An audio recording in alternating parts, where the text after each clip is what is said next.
For the Integrity Ignite series, it's a very foggy day here in Music City. You're looking to the track right now, and as you can see, the brand new Tempest weather system has given drivers a brand new challenge. Visibility at the lowest we've seen it all year. Welcome back to the Integrity Ignite series as we head to the Nashville SuperSpeedway for the Music City 130, and despite the weather-based troubles, we will have 130 laps of racing with qualifying already on the move. Down at the ground level, it's a bit easier to see, but atop the track, not so much. So let's get down to the cars right now and see exactly what they're up to as you're watching the Integrity Ignite series live on FTN. I'll be your host for tonight's broadcast. I'm David Kreutz, commentating and producing all of tonight's racing, and it's going to be a unique challenge for each and every one of these drivers. We're watching the forecast, and it seems like it's going to stay this way for the majority of the night, if not the entirety. So I don't know what these drivers are going to expect, but it's certainly going to be a night that defies expectations. Very infrequently do we see these weather conditions. Last time we saw it was last summer at Daytona, which was a foggy 80-lap feature there. Travis McQuistion was the man who came out on the top of the board at day's end. Don Stevenson right now has the provisional pole. You're watching him as he's going to be the first of 45 drivers on the board, only to be bested by Blake Gordon. Gordon goes up to the top of the board with a 29.79, and he'll be there on top temporarily. We'll see how much longer he can last here as drivers continue to go up and down the order. You're looking back now, 35 drivers have taken a time. That's going to take us all the way back to Carter Casey in the number 2. Casey at the line is going to try to jump up from now 37th, and it looks like it's going to be a lap good enough to move him further up the order. Takes him to 19th on that lap as Nick Tarbuck is now in the provisional pole, and DJ Stagner is only 29 thousandths behind. We're still trying to catch up to all the action here, and the weather combined with the large field size we here, of course, see at Music City. It's going to be a very tricky night of racing for each and every one of these drivers. Cody Smith is going to move up into 7th. And in the early going already, drivers setting themselves up for the rest of this race.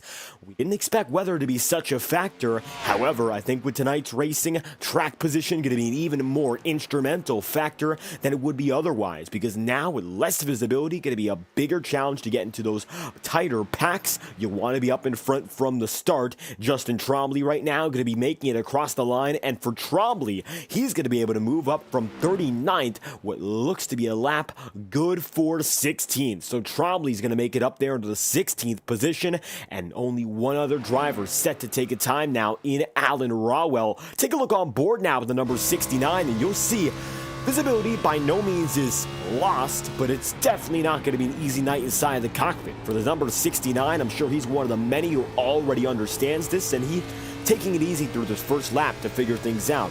Visibility looks to be less than a half mile overall. If you're looking, the back straightaway is foggy from the entry to the exit, and in the front stretch, it's more of the same. So drivers are going to race with a much different attitude tonight.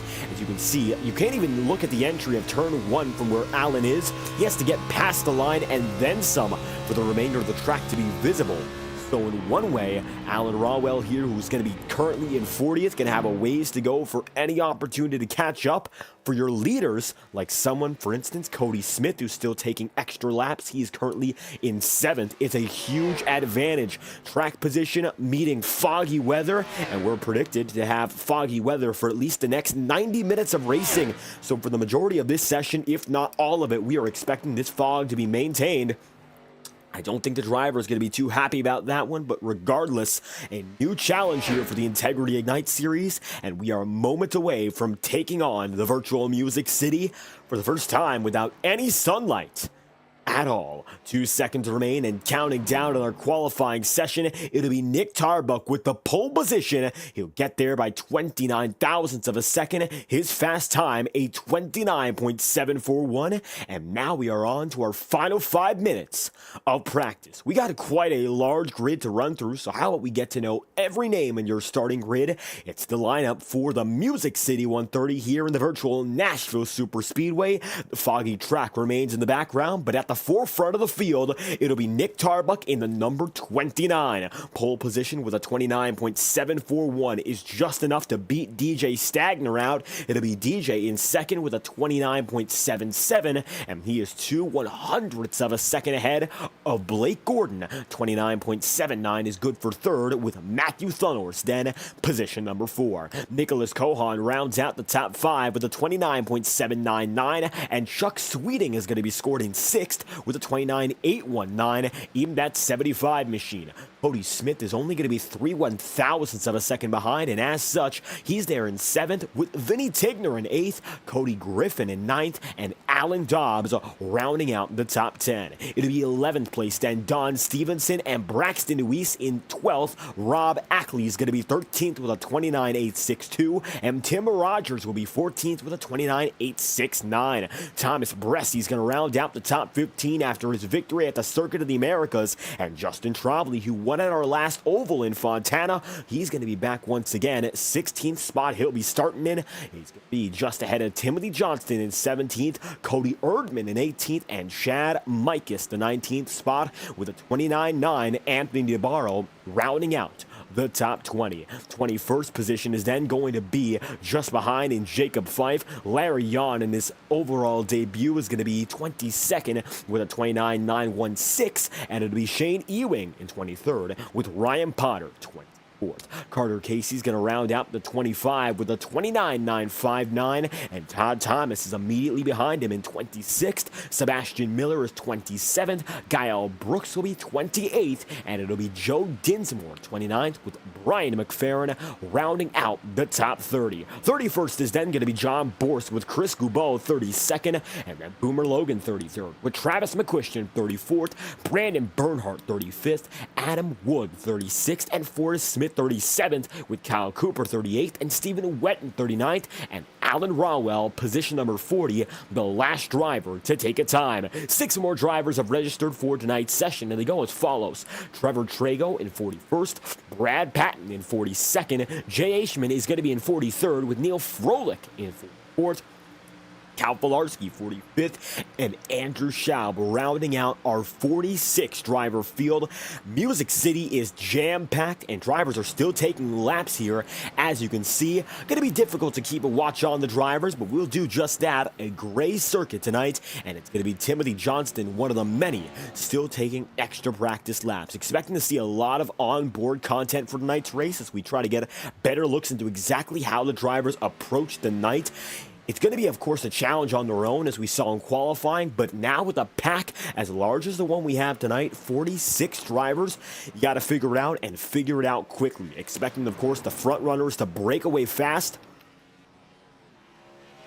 That substantial advantage is going to play in their favor all night long. 130 laps of racing, and each lap going to come in at just under 30 seconds here. So this track race is very similar to that of an intermediate circuit. However, it's only 1.1 miles, not 1.5 miles track. So relative to its overall length in miles, it's a relatively slow circuit. It's short compared to intermediate standards, but it drives very similar. And you can see that concrete surface as they come out of turn number 2. The Nashville SuperSpeedway, course, reconfigured, or rather redeveloped, in the early 2020s. In 2021, the NASCAR National Series returned to this track after over a decade of absence, and it's returned as a mainstay on the schedule in the real world and the virtual world as well. Down to the inside, Tim Rogers going to take it. He is one of 19 drivers with a time lapse so far in this session. At the top of the board, it's going to be Jacob Fife. Chad Mikus right now going to be 5th, still going down a pit road here, and Carter Casey's position number 6 as he heads down and in.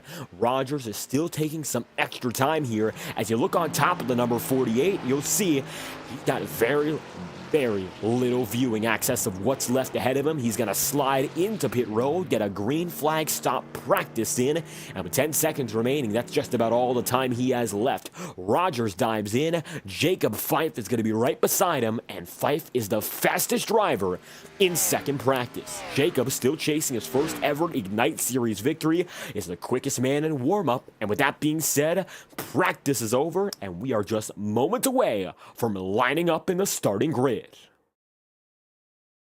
Chris DeWeese in the chat room, thank you for stopping by. Of course, we're getting back to the integrity action this week with two races. Tomorrow night going to be the Rockingham Speedway, and it's going to be an exciting one. Ethan Lane won last week, and last year it was Ethan Lane who won at the Rock as well, so exciting to have him back. He might be one of the favorites to get it done when all is concluded tomorrow night.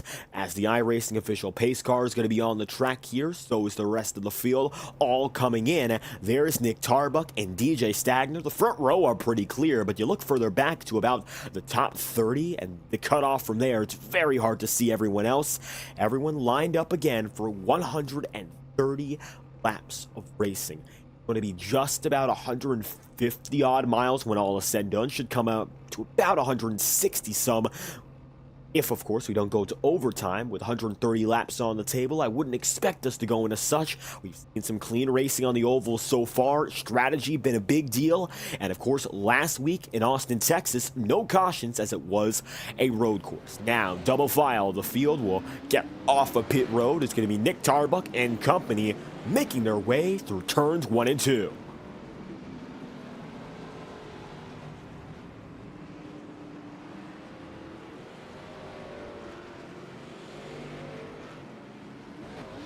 As you take that additional look at drivers making it back on the track, the Raging Cajun goes up to number 64, and it's going to be Blake Gordon on the bottom. Same goes for Matthew Thonors. Now, this is going to be a race all about adapting. The brand new Tempest weather system on iRacing has given us not only rain, but in addition, extended periods of fog, and we're forecasted to have fog for the next about 80 minutes.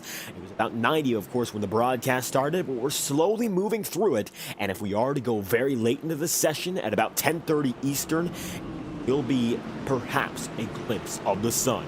However, foggy skies in Music City won't penetrate the noise, and the sights and sounds of stock car racing will still return to the Nashville SuperSpeedway with Nick Tarbuck leading the field to the green flag. 29 down low and the 64 right up top.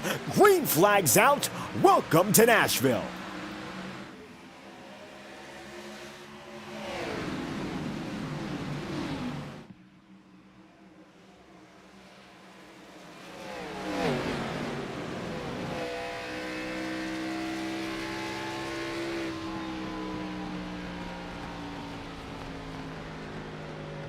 Caution is out. Immediate first lap yellow flag is going to be trouble in the back of the field. Everyone's slowing down here, and it looks to involve at the very tail end. You see there Andrew Schaub and, of course, Neil Froelich.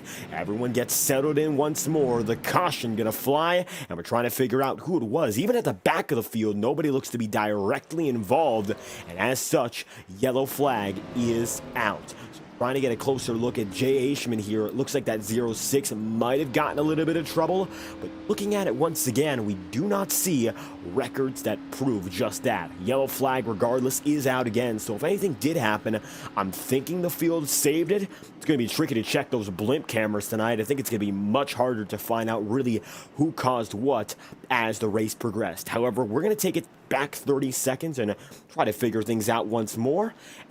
What happened for our first caution of the night. Instant replay going to show you just a little bit more than that previous recap. You see there John Borst, the 52 of Chris Gabeau. Although everyone looks to be able to get out of that one unscathed, the caution's going to come out, and I believe with that being said, it was a safety yellow. So safety caution flag going to come out for the first lap here, and the driver's going to get organized once again. Now, I do believe that's going to come as a product of these drivers not knowing whether or not they're going to save it quickly. So what might have occurred, what's most likely in that case, is that a driver got loose, no matter who it was, and from there on out, they saved it and put it back together. You're seeing a very tight pack here. Fife and company. Jacob Fife, one of the admins, might have been around it, and whoever was called the yellow flag, or rather, it came out automatically. Looks like everything got sorted out again. Boomer Logan is the man who called it, by the way. So it was a manual yellow, but with that being said, down to 45th, it looks like everyone got away nice enough where there's no major damage. So cautioned out, and we do confirm safety yellow flag, and around the vicinity of 30-some position, as Boomer Logan gave you the driver who called it in 31st. So caution flies. There's Brandon Bernhardt and Neil Froelich around. But it looks like everyone gets out unscathed, and we're going to regroup ourselves yet again.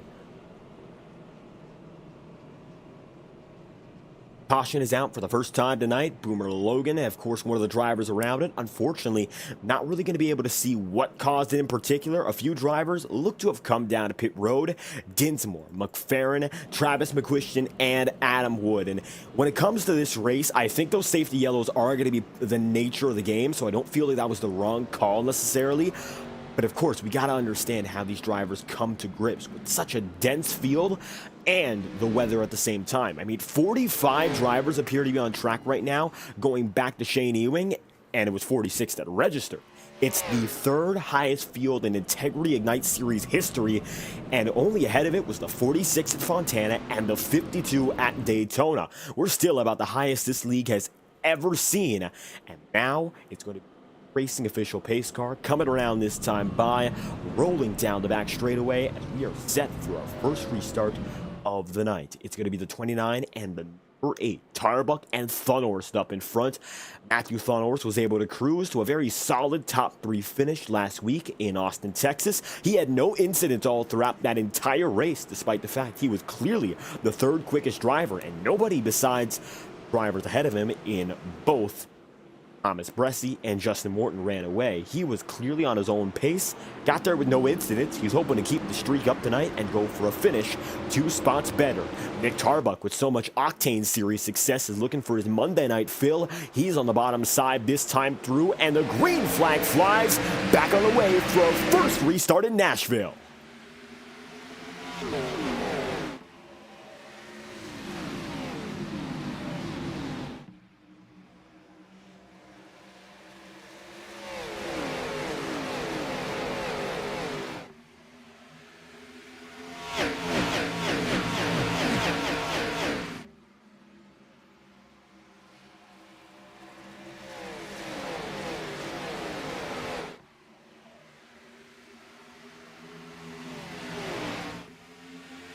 Our first full green flag lap, and Nick Tarbuck's the man who's going to lead it. He gets away nicely by about 0.4 of a second. Then from there, you got Stagner, Thunhorst, Gordon, Chuck Sweeting all surrounding each other, and the middle of the field is more of the same.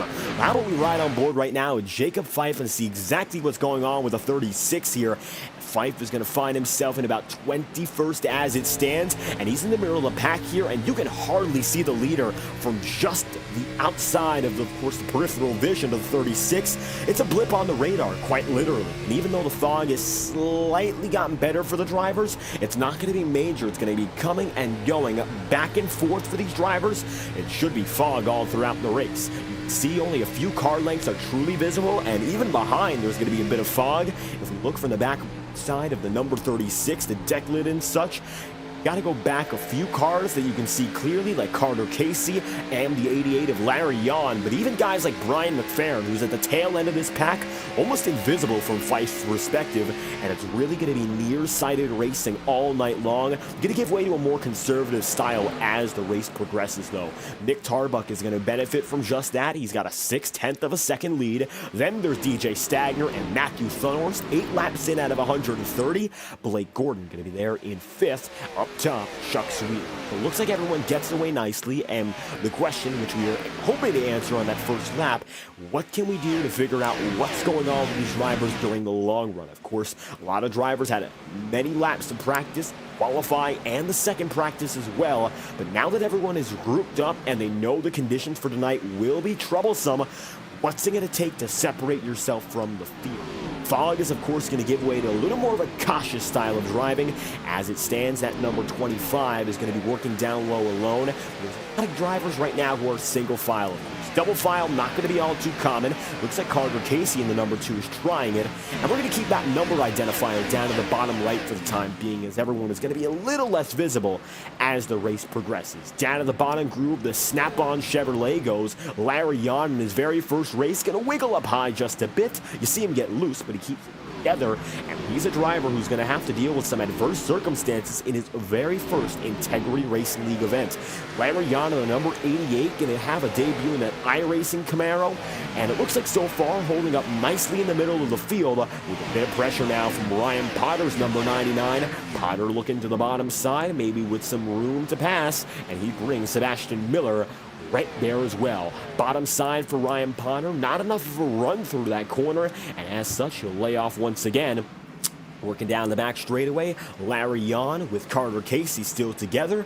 Up in front, the battles are a little less intense, shall we say, but they're still very close distance. As it stands, Blake Gordon going to be just behind Chuck Sweeting. It's a 5-driver big breakaway, then Vinny Tigner in 6th, and the Spotify number 12 right now running just outside the top 5. He's got Alan Dobbs with him. Same goes with Nicholas Cohan, and as such, this is going to be another 3-driver breakaway. These packs are beginning to form more and more. And then you look back to Braxton Weiss, Coley Griffin, Rob Ackley, and Tim Rogers. So about 3 packs. First 12 drivers, such Music City 130 gets off to a nice start despite that first caution. Now drivers going to set themselves up for the long haul. When we talk about strategy, if we're going to discuss it a bit early, look out for the 2-stop strategy to be common for drivers who are not saving fuel, those who are going to be in the back half of the field. I do believe, though, we're going to see some drivers try for that 2-stop strategy. Of course, more likely, if they're out of the race winning contention, 1 stop might be possible. That would be a 65-65 split with the first caution that we got, maybe saving a bit of fuel. There's a possibility to make it all 65 laps in this first run, even if we don't have a caution. It's not likely necessarily. However, it is now in the realm of possibility. So if drivers are nice about it and get through these laps cleanly, there's a very real chance that we see that 1-stop strategy come into play for the drivers who really want to go for the race win. 14 laps in out of 130 this time by, coming to lap number 15. Nick Tarbuck at the line, going to be able to lead once again, and he's had control since the jump to this point. DJ Stagner remains in 2nd here, Matthew Thunhorst in 3rd, Chuck Sweeting is in 4th, and Blake Gordon is position number 5. Top 5 right now made up of all the veterans that we saw from last year. Vinny Tigner going to find himself the leading rookie in the pack. Right now, he's going to be there in 6th, fending off against Alan Dobbs and Nicholas Cohan. Tigner, one of the drivers with some experience every Saturday night with this number 12. He's no stranger to how this track would drive. Last week, or rather, just a few nights prior, we saw him at the Charlotte Motor Speedway, had a very solid top 5 speed at Charlotte. It was eventually a victory, not for Jordan Kuntz. If you watch SNT, he was dethroned very late into the going, and it was River Page who came out with the victory. Page running the Saturday night events just every so often. Tonight, he's running with FTF in their Grand National Series. As it stands, though, as we look back to the integrity competition, there's a lot of drivers you might be familiar with, slowly but surely, climbing up the charts. Thomas Bresci in the Exalta machine, dominant at the road courses, and he's almost untouchable there. Got it done. However, he wasn't quite dominant in Austin, Texas, did not lead the most laps. As it stands, he is going to be the driver, of course, coming off the win, but the opportunities to the ovals are also endless for this 2014. Looking to get back into the championships fight there in 14th. Take a lap on board with Bresci, and you'll see exactly what it's like amid the fog and the tight racing.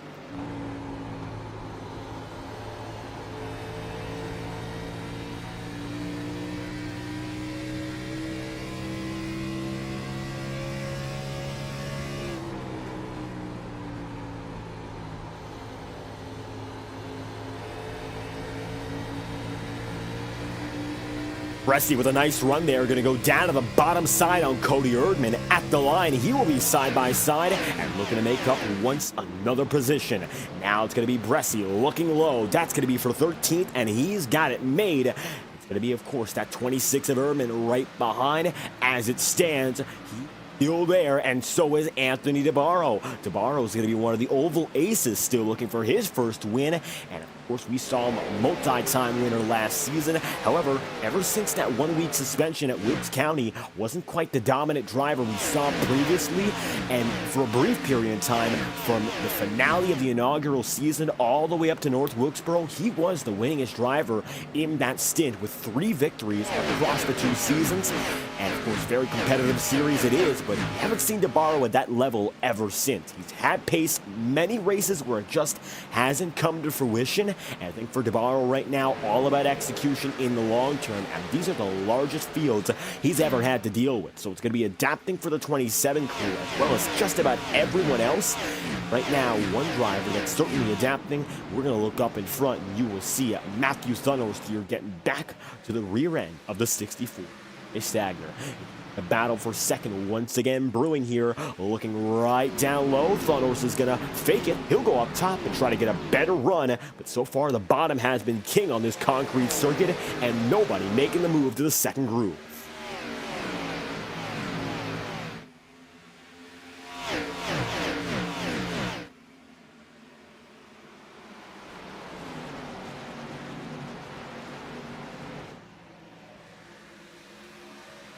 Now Matthew Thunhorst going to run down the back straightaway once again. Chuck Sweeting right there with single file inside the top 5. Closest battle on the racing circuit. You'll have to go very far back to look for that. And as it stands, it's going to be a battle amid the top 20. Looking here, you're going to see there's the number 25 at Chad Mikas, Don Stevenson, Anthony DeBarro, as we mentioned previously. And even though this battle is close, then there's a bit of a breakaway after Carter Casey. He's in 20th, Carter Casey is. Ryan Potter in 21st is about a second back. Then you look further, there's Larry Yon and Sebastian Miller in the 83. Todd Thomas is in 24th, and it will then be Brad Patton 25th. And real breakaway from here is Patton's going to go up high on the Denver Mattress 78. You see there, Patton going to use that high groove for the first time. An opportunity for him to make something happen as he up top and dives right down low at the line again. 24 laps in, we're still very much in the early going, and the drivers understand that as well. That being said, hopefully a few more opportunities for passing. It looks like now Patton's making something happen on that top side. And you can see, working high, he'll take it up to the highest groove possible. It looks like Larry Yon also going to try just a bit more of the same. However, it's really Patton who's sticking to it, and he'll leave that 0-7 all the way high. Just about every lap he's going to go for this pass. Now, Jacob Fife is going to be right behind Chad Mikas here. He slides right back behind the 25, but he had a real opportunity to pass the previous lap around. Just wasn't able to make it stick here. As such, the number 36 remains in 18th. It's the fight for 17th, of course, with one spot ahead being Mikas. And you can see now Braxton Deweese going to be with Nicholas Cohan. Number 13 up top and Cohan down low. Looks like Braxton might be another driver making that second groove work.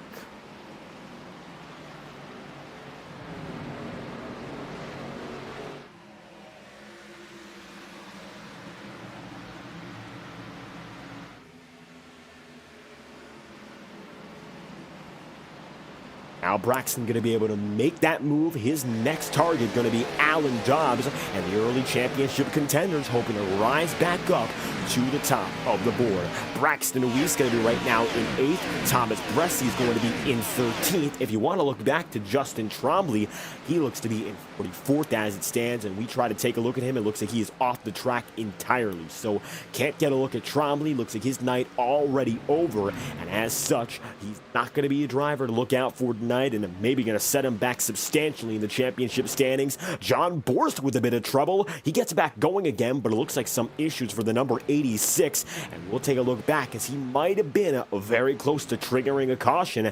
Here's the instant replay, and we'll show you it. Multi-car pack with Stephen Wetton, and you saw it just as it started. He gets turned, and the instant replay going to show you there. He's going to end up in the grass. One more angle of the situation, and this time it's going to be from the back bumper of the 86. Here's the instant replay one more time. John Borst running with Stephen Wetton and Kyle Cooper. And they're coming down the back straightaway. Cooper makes the first move. And the 86 is going to stick up top. Then the number 10 comes into play. This is the battle for about 36th, mind you. But as we go through, like Wetton going to go up top, and just too little racing room for both drivers. The 86 sent into the grass. Nobody else going to be involved, and as such, no caution going to fly. Trouble for John Borst. None of the field elsewhere is going to be impacted, and we will stay green as such. Up in front of the field, Nick Tarbuck, still your race leader. He's coming up on John Borst as we speak, and that will put John one lap down very, very quickly. Borst is still going to be on the lead lap following that incident and doesn't look like any major damage despite the tires being worn out. Right now, top two drivers, they're pulling away. DJ Stagner that time through was about a half a tenth quicker than the man just ahead of him. So maybe Tarbuck now going to be in a bit more jeopardy. The inaugural Integrity Ignite Series champion looking for his first win of 2024. He only has one career win going into tonight, and that was at Bristol in the very first season of 2023. But for Stagner to bounce back and get a win early, maybe there's a chance to go for a full-time title and defend that inaugural championship. And for DJ, we see him more often on Thursday nights than Mondays. He's still pretty quick with these Xfinity machines, and he's hoping to get it done once again in the Raging occasion, in which he won Daytona in the Highline Racing League, give or take a month ago. So he's still got that in him, but now here in Nashville, which is all coming back as the 64 within 0.3 of a second at the line, and there's a tight battle just beyond that. Vinny Tigner working with Chuck Sweeting, and it looks like now Vinny's patience beginning to run out. He's still sixth, but I think now he's looking for an opportunity to make it inside of the top five, which Chuck Sweeting has been guarding all throughout. He still remains in fifth. Nothing more he can do right now but continue to wait for a mistake, but Sweeting not going to make it easy. Take a look off the back bumper right now. There's Chuck Sweeting and Vinny Tigner right behind.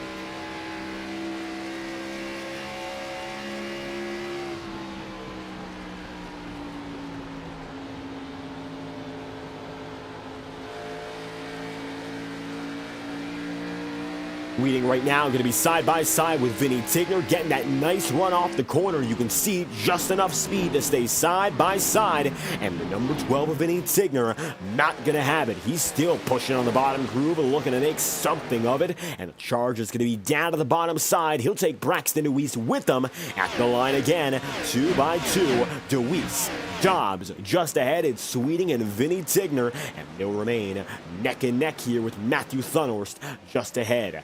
Now the number 12 machine looking for that opportunity to lunge into the corner. Hasn't gotten it quite yet. Chuck Sweeting looks to be pulling away, but every time they go through 3 and 4, it's that advantage to Tigner, sending it a bit deeper, and that's all he needs to keep the fight just about equal every time they come to the line. And they'll now come for lap number 35, which would bring them about halfway to the stint.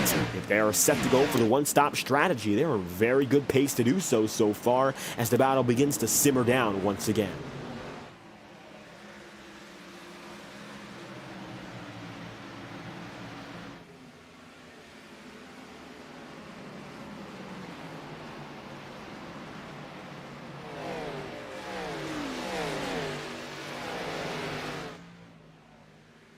Now as the drivers come through once again, Braxton DeWeese going to get a little bit of pressure from Alan Dobbs. You look at that number 77 looking right up high, doesn't have the opportunity to go for it, and he's going to wiggle Braxton once more in that number 13. So Braxton going to feel it, nearly get right at the wall, and it's going to be contact, but not too much from Dobbs as he tries to send it in on that Allendart Images number 13. Speaking of Allendart Images and Doug Middendorf, thank you for stopping by. Great to have the chat room active once again. If you got a favorite driver, be sure to shout them out in our chat room. We'd love to have your support all night long. And a reminder, FTN subscriptions, which are free, allow any viewer to have unlimited chat room access for all of our events. In addition, FTN memberships are open for only $5 a month, and super chats are available if you want to show your support and take it to the next level. We'd love to have you join the FTN Members Club, an exclusive group for all of the top level fans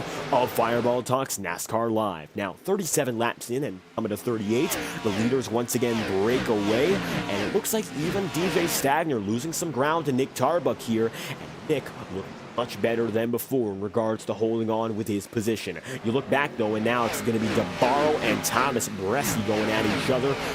That number 24 up top and the 27 with the bottom side. The advantage has traditionally been going down to the 27 tonight, and as it stands, you can see there, it's DeBarro once again making a move. Michael Stroll in the chat, thank you for stopping by, and a lot of domination, intimidation racing drivers. Of course, the 29 and Nick Tarbuck out in front. Then you look back, there's Rob Ackley. He's on the cusp of the top 10, and he's fighting here with Thomas Bresci, of course, and going to be Anthony DeBarro. In addition, Tim Rogers also in the fight. Chad Mike is there, and Chad Mike is getting the strongest start that we've seen from him in any Ignite Series season. Of course, pulling together very solid race after very solid race, and right now running at 18th.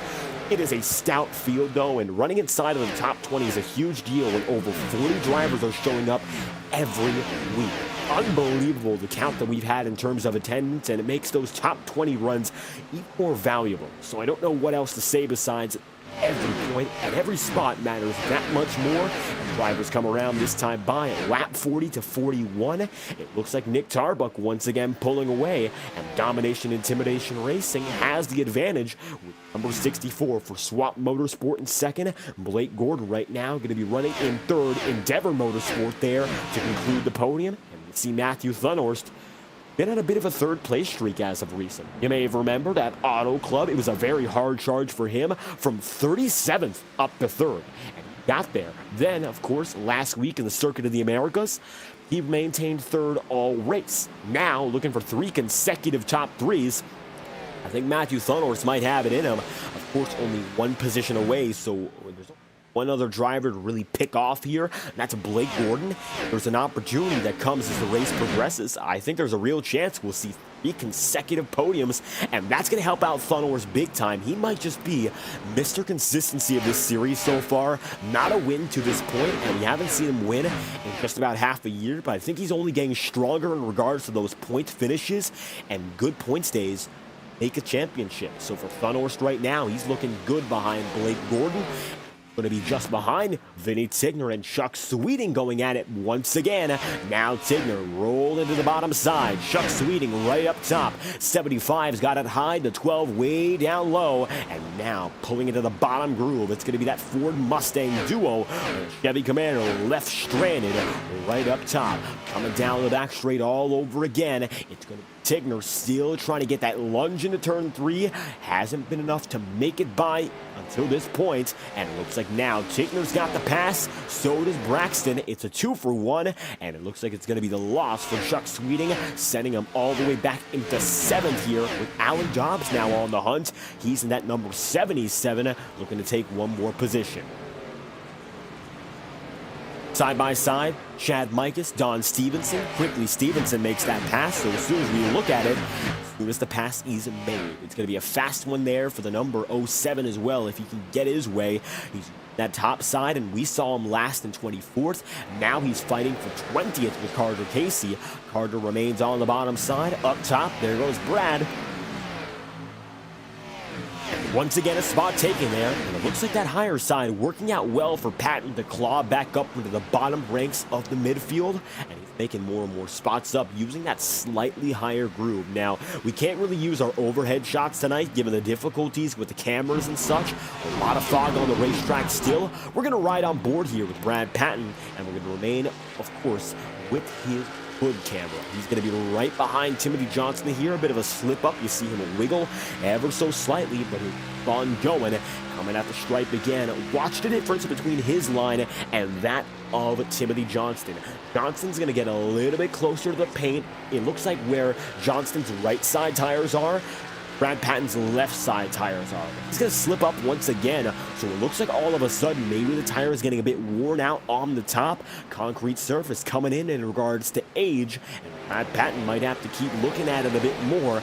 As it stands, he's going to be in 20th still. Carter Casey going to be no match for him for the time being. Whether or not things can change, though, as the drivers come across the line yet again. Now Nick Tarbuck has a nearly 1 second advantage over DJ Stagner, and the podium separate by 2 full seconds. However, now Braxton Deweese with the speed to go down to the inside on Matthew Thunhorst.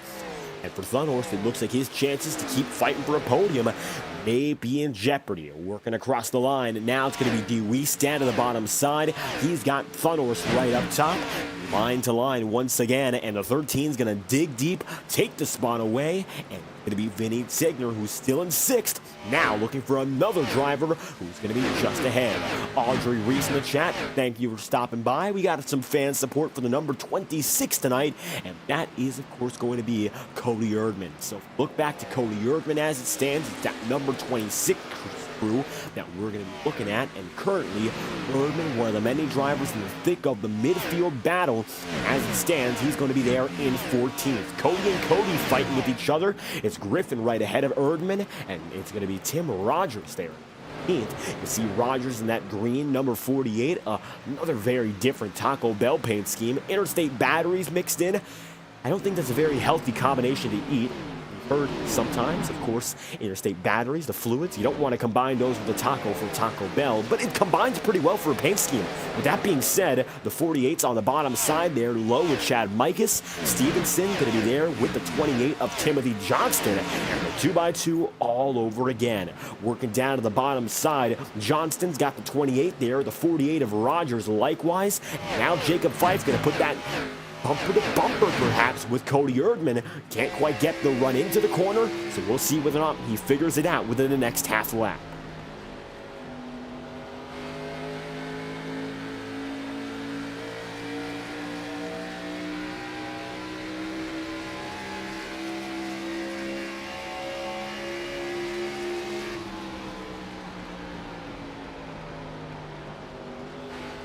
Jacob Fife now going to be able to wiggle down low, take the spot away. It looks like Chad Mike is going to be right behind, and Cody Erdman, same goes as he falls back into 16th. That's going to move Fife up into the 14th position, and now his sights are set on the next Cody, which is the man just ahead in Cody Griffin, your Daytona winner, who finds himself up in the front of the field now at 13th. He's going to be there, the leader of a second big group of drivers, and while Nicholas Cohan is going to fight just ahead, he's got Rob Ackley and Anthony DeBarro to deal with, and the 22 of Ackley to work way down low. He's going to drop deep and take Cohan right there with them. 52 laps in out of 130, and we are really in a very firm spot to go for the one-stop strategy tonight, which I did not expect to see very early in the going, given the lap 1 caution, but these drivers have kept it clean from the very beginning and have given us one hell of a race to this point. So you gotta give that props to the driver group that we have here in the Integrity Racing League,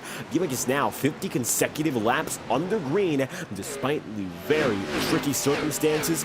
Visibility lower, but the drivers have been able to race very well all night long.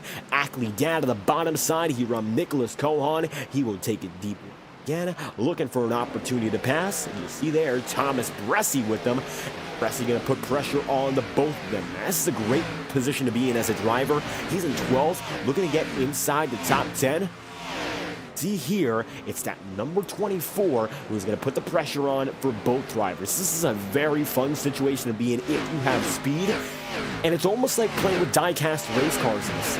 Moving your hand back and forth to choose which one has the speed and which one doesn't. Taking your car, pulling it back, pushing it forth. It's not necessarily the same sensation, shall we say, but for Thomas Bressi, he's got the air to push a driver just enough into the turn to give them a slight advantage. So I think that's exactly what's going on here, and now he's working with the DIR 22. Ackley going to be sent slightly deeper into the corner, not enough to make the pass, but you can see when Bressi moves, the aerodynamic shift for both drivers, and the one who Bressi is working with through the straight typically ends up advantageous. You see Bressi goes high there, Cohan at a slight lunge into the backstretch.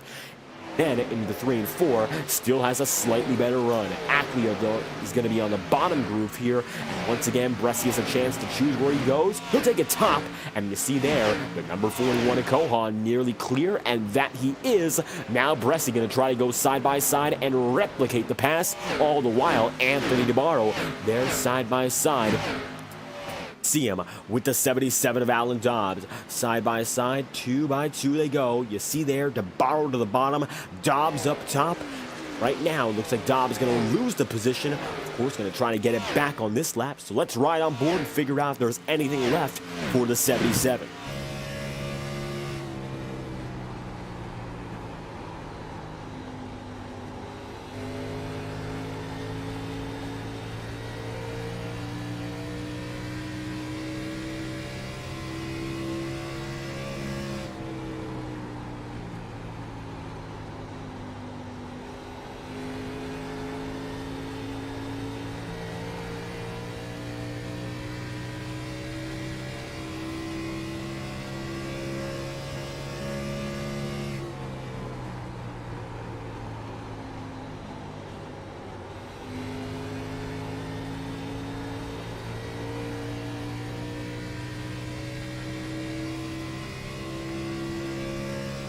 Now with Dobbs here, working down the back straightaway, doesn't look like he's going to be able to make that move. And for the time being, DeBarro's got the position. It's very tricky to get those spots back, especially now that the tires are very much wearing out. Brad Patton is coming into his own right now. He's in 15th and now looking for 14th on Chad Mikas.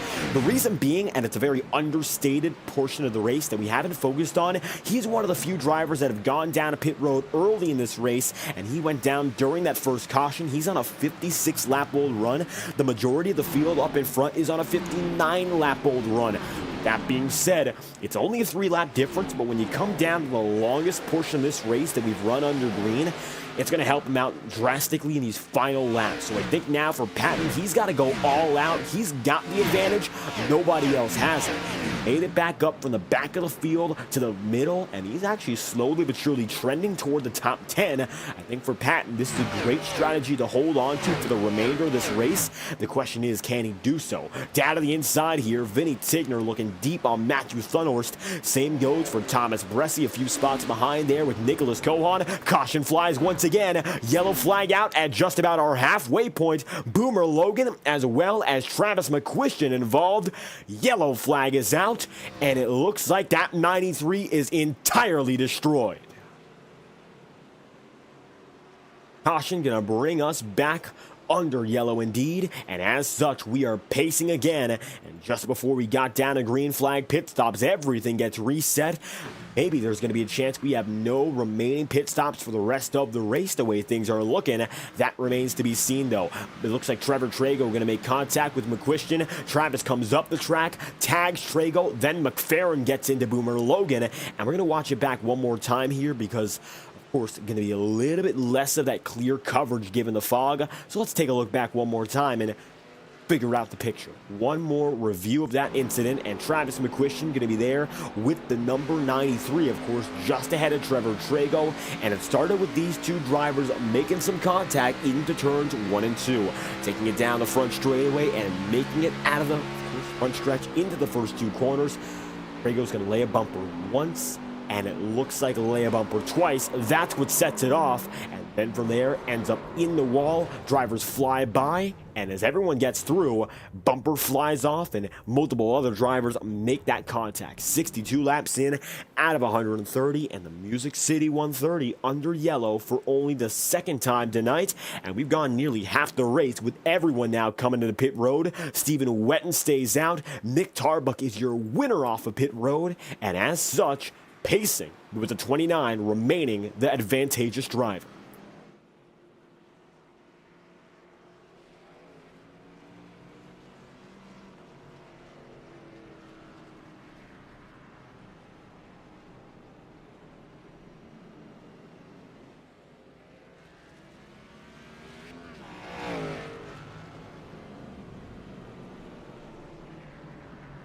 Nick Tarbuck now going to lead the way. Blake Gordon going to be second.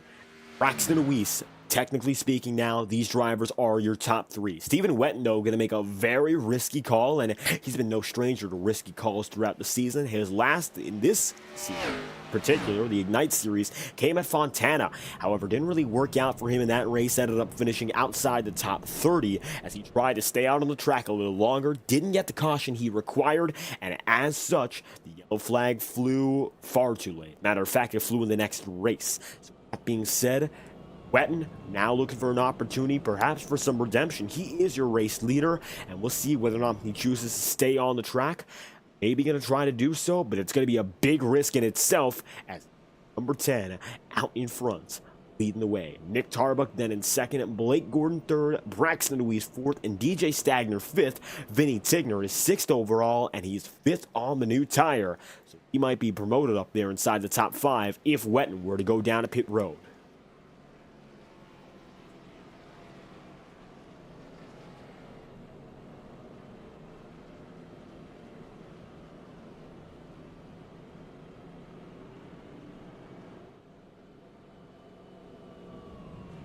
63 laps in out of 130.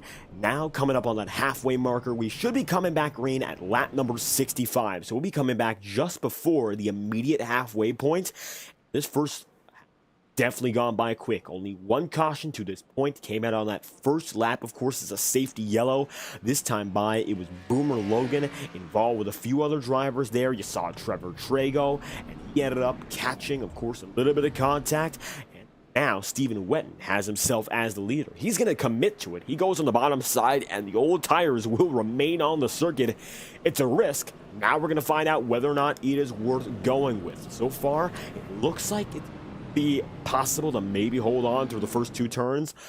These old tires are worn out. It's a concrete circuit and is not at all gentle with the tire.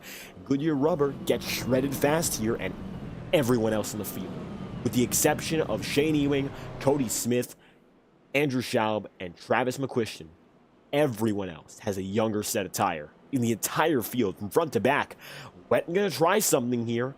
We'll find out whether or not it works, and maybe in a lap or two we'll check back immediately and figure out the results or the consequences. It's going to be old tires against the rest of the field here. Big difference of 59 laps. And now we're going to figure out whether or not this risk has its reward. iRacing official pace car dropping in this time by 64 laps in, coming down to lap number 65. The green flag and a wave once again. And here we go for our second restart of the night. Wetton gets the jump, but we'll see how much longer he can maintain it. Green flag's out again.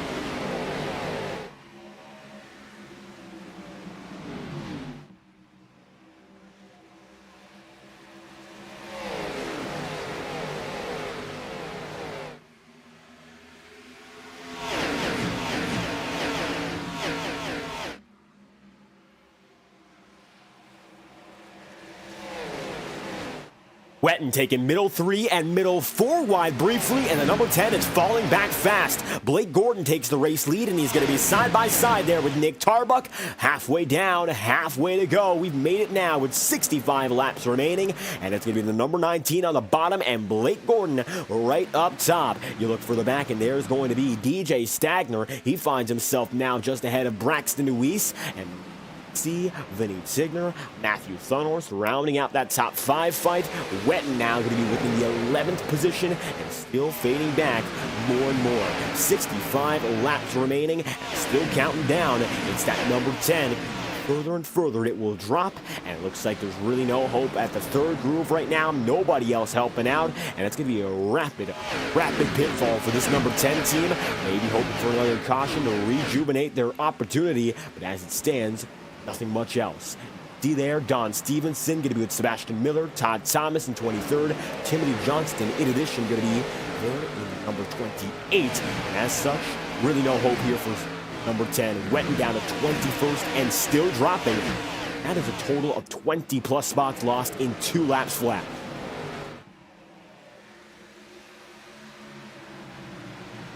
Riding on board with DJ Stagner there, number 64. We're going to see what it's like just beyond the grasp of the race lead. Blake Gordon going to be on that high side. He's got the 19 machine moving there, and the 29 of Nick Tarbuck right down to the bottom. Right now, though, it looks like Gordon going to be able to just get clear. Not much more that Tarbuck can do, but try to lunge in deep on the bottom side. Going in through the second groove, much like Stagner is, that's where Blake Gordon's getting the speed, and out the corner he does so once again. Stagner gonna give a little bit of a nudge there to Tarbuck and send him right into the corner all over. And turn 3, it's going to be the 29 still in second, but the speed for Stagner might be enough to give a fight when all is said and done. 61 laps remaining here, and drivers come across the stripe again. Your top 10 goes as follows. Blake Gordon first, Nick Tarbuck second, DJ Stagner third, Anthony DeBarro in fourth, and then Vinny Tigner, position number 5. Braxton Luis going to be sixth, and Matthew Thunhorst in seventh, with Chuck Sweet in eighth, Alan Dobbs ninth, and Brad Patton rounding out the top 10. Top 10 right now going to be separate by just about 2 seconds overall, and we'd like to look a bit further back as we get the racing back on the way and thank the official premier partner of the Integrity Racing. Next Level Racing provides high-quality sim racing performance products for dedicated sim racers who deserve nothing but the best. Once again, we'd like to extend the offer to join the Next Level Racing family and check out their website at nextlevelracing.com as we things going now with only 60 laps remaining. The final stretch just ahead, and we'll be right back after our first Next Level Racing promotional message of the day. You're watching the Music City 130, the Integrity Ignite Series, and we'll be right back after this brief message.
"57 laps remaining. Blake Gordon at the top of the board, and while the leader is now stretching once again, it's the battle beyond the podium, and furthermore, it's even closer. Once again, going to be a fight between DJ Stagner, Anthony DeBarno, Vinny Tigner, Braxton Deweese, and Matthew Thunhorst. And they're not side by side right now. You see one battle that is. It's Nicholas Cohan and Chuck Sweeting keeping with each other all over again. The 41 going to be right on the back bumper there. The 75. Thomas Bresci going to be in 12th here, just about a half a car length away. And now, just behind Rob Ackley, there's the number 2 of Carter Casey. Chad Mikus in the mix as well. And with these two drivers, down to the bottom side goes Mikus. The middle groove going to be held on for Carter Casey, and while Casey hasn't dropped back entirely, that second groove has proven to be the weaker line as the race has progressed. However, it looks like for Casey, he gets it done there, rolling the corner nicely and keeping everything together again. So for that, Carter Casey, very quick move to get him up into the 15th spot. Rob Ackley going to look behind and maybe see a little bit more of that number 2 now that the Snap-on Chevrolet made the pass and went for the clearance. As such, Ackley going to be 14th, just about a 10th of a second off of Fife. Furthermore, you look throughout the field, packs are still forming, and battles are still brewing. However, it's going to be a little more spread out from this point onward. You see Tim Rogers in the number 48, Brian McFerrin in the number 7. He's in the 28th spot now as the get by one driver apiece. Brandon Bernhardt is 27th, Neil Froelich is 26th, and Trevor Trago is 25th. Now going to the outside line on Timothy Johnston. Johnston down low. It's going to be Trago right up top. Drivers just within the confines of the top 30 with 33 drivers on the lead lap.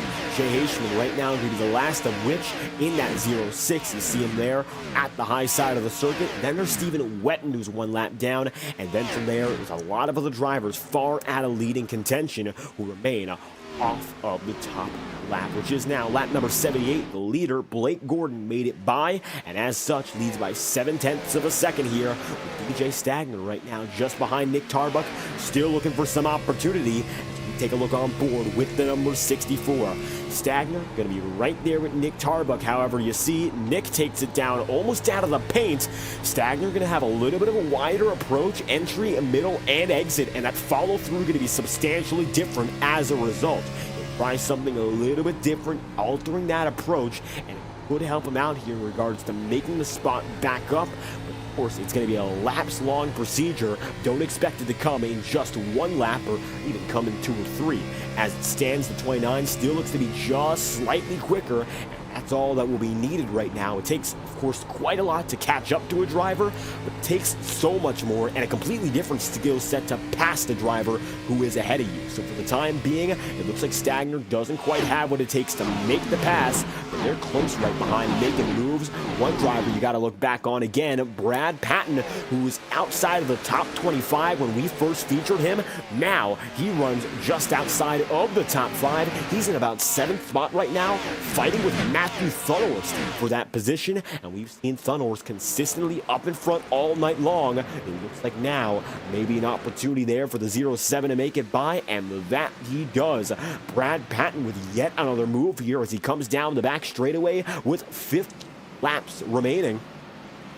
Quick move there for the 07.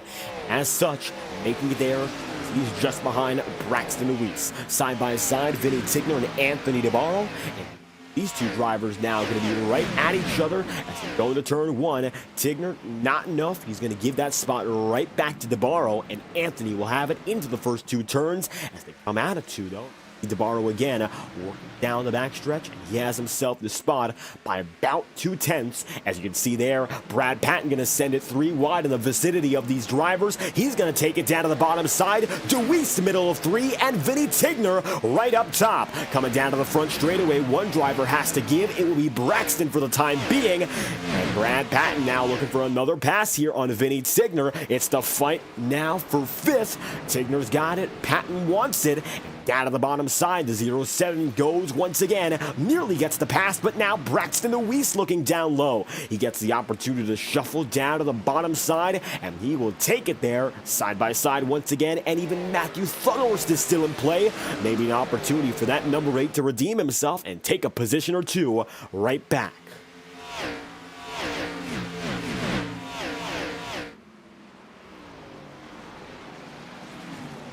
13 of Braxton Weiss now going to be right in the middle of a sandwich of drivers fighting each other for spots up inside of the top 10, and even just beyond the top 10, the fight brews further. Chuck Sweeting right now going to be in 11th as he gets passed by Bressie. That sends the 75 outside the top 10, and we've seen him largely throughout this race running in the bottom half of the top 10.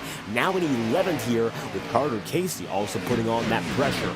All the drivers that are up in front right now, they pitted at about lap number 62, so they've been on a 23-odd lap stint now.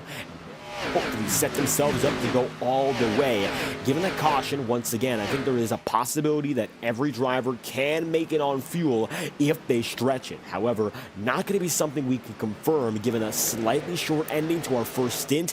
It is possible, but I don't quite know if it's a definite right now with 46 remaining. Coming down to 45 laps to go, Blake Gordon definitely has that confidence. He's a driver we've seen thrive at the short tracks, and he's especially quick at a circuit like North Wilkesboro.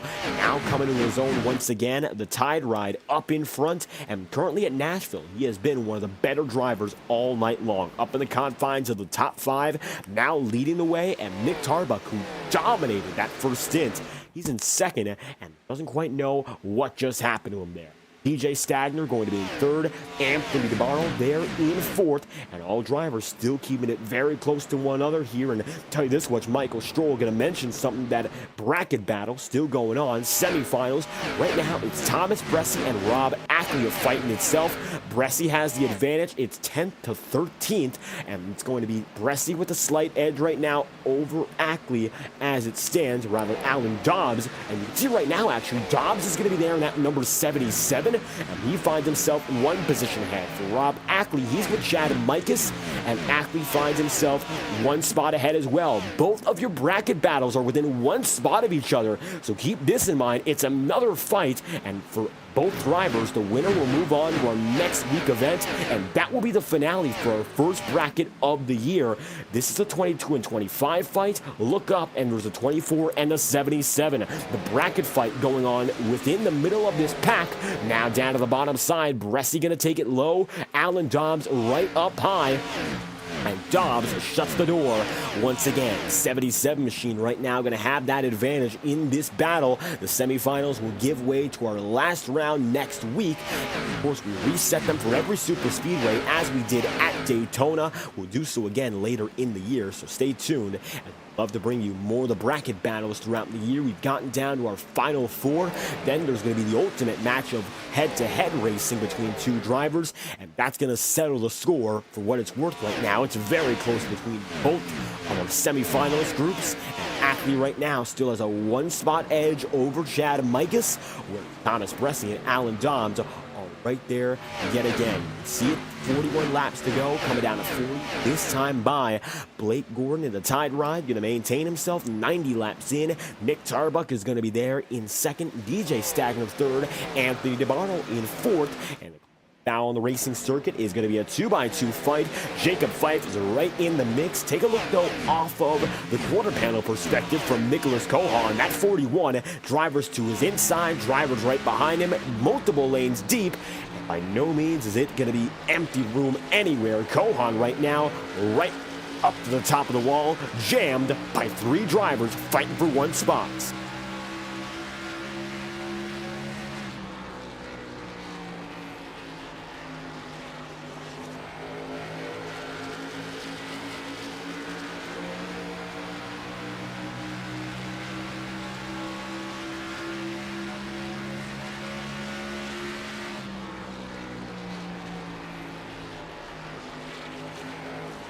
Nicholas Cohan here, still going to be side by side with Don Stevenson. They've been this way for about a lap now, but Cohan gets the lunge and gets it nicely out of the corner to make the pass. Now Don Stevenson side by side here with Trevor Trago. Trago going to be that number 37 right up top here with Stevenson. And with Trago rolling the bank right up high, it should be enough to carry through with Nicholas Cohan and maybe make that pass. Stevenson, though, has that bottom side and the advantage to lunging into the corners.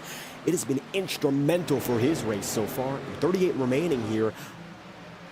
Laps are winding down. Jacob Fife, of course, going to be there in the mix as well. So if there's a mistake, he's waiting in the wings. He hasn't backed off either. You see it there. Don Stevenson in the 47. Slowly but surely sliding back. Trevor Trago actually going to lunge under the number 41 of Cohan. And Cody Erdman now in a battle here with Ryan Potter, number 99. And Potter going to be in a little bit of contact. Both drivers slide. Erdman gets down to the very inside of the circuit. And Ryan Potter does appear to keep on going. Erdman comes back up. Yellow flag is out. And we have disaster on the racetrack. Oh, and we thought that was a save. It turned out to be the exact opposite of just that. Yellow flag is out. And we have substantial trouble here in Nashville with 36 laps to go. That changes everything about this race. All at once. Yellow flag is out. Let's take a look back because this one, we got to break it down. Multiple drivers kick it off, and the instant replay, well, that shows you when he came right back up, but not a lot of exposition before that. So here's a one more look. 40 seconds before the incident started, it was Ryan Potter with Cody Erdman. Unfortunately, going to be troublesome to get that really clear angle, so we're going to try to get some better looks as we go through it. Going down to the inside, Ryan Potter going to be low there on Cody Erdman. As it's going to stand, Cody Erdman was behind the number 99, gets the run again, and they come down the start-finish line. It's a huge incident, and I think our biggest of the night here. Take a look. Contact first, and Potter looks to get back on the way. This is where it gets very, very wild, very fast. Erdman looks to have it together, comes up the track, makes contact with Stevenson, plows into Miller, and that's the disaster which just occurred. Don Stevenson ends up sliding as such. He ends up making contact, so does Cody Griffin. It looks like Johnston barely slides out, and the yellow flag is out. Cody Erdman going to have a lot of trouble there, and we're going to look inside the cockpit. Just one more look at what occurred in this instance, and we'll go right back to your live feed. Yellow flag is out, and it's the biggest wreck we've seen all night long. And no doubt the wheels were turned left. Just not enough, and maybe putting a little too much power down to merge. I think that might have been the case. With that being said, caution is out again. And this is the third time only in this race, but that's a huge, huge incident. And we are now pacing with Nick Tarbuck out in front, Blake Gordon in second, and a pace car back on the circuit. Every driver should be good to go. 35 laps remaining. Here we go again. It's going to be Tarbuck, Gordon, and DeBarro. Top 3 with DJ Stagner, then 4th.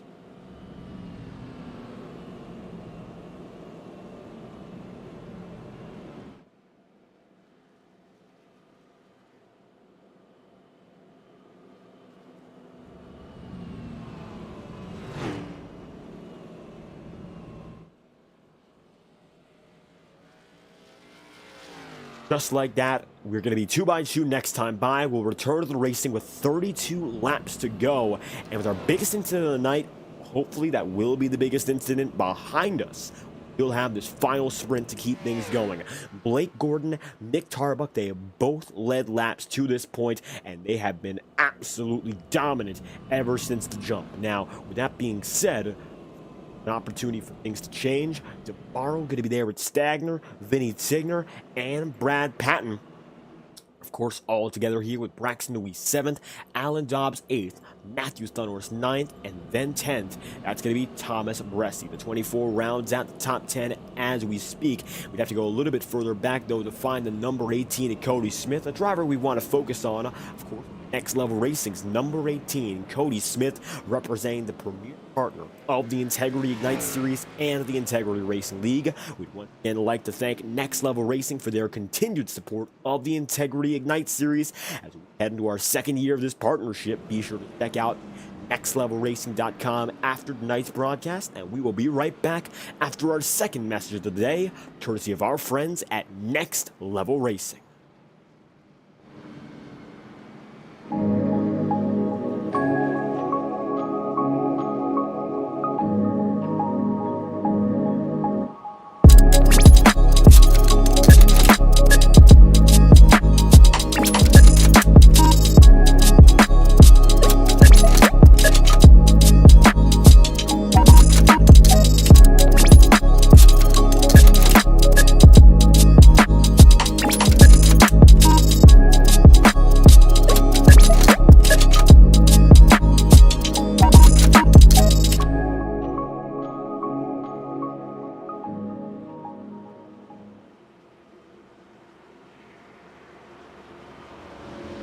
This time by, we'll head back to Green Flag Racing in the Nashville SuperSpeedway, the Music City 130. Of course, a largely clean race. Just had ourselves the biggest incident of the night, but we've still got 30 plus laps to go to settle the score in Nashville, Tennessee.